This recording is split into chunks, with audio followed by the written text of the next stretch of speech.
लक्ष्मी सहस्रशतसंभ्रमसेव्यमानं गोविन्दमादिपुरुषं तमहं भजामि वेणुं त्वनन्तमरविन्दधायथाक्षं बर्हावतं समविदाम्बुजसुन्दराङ्गं सन्दर्पकोटिकमटीयविशेषशोभं गोविन्दमादिपुरुषं तमहं भजामि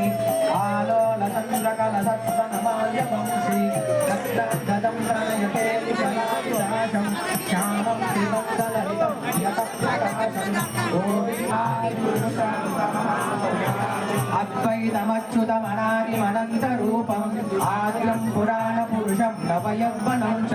वेदेषु दुर्लभमधुर्लभमा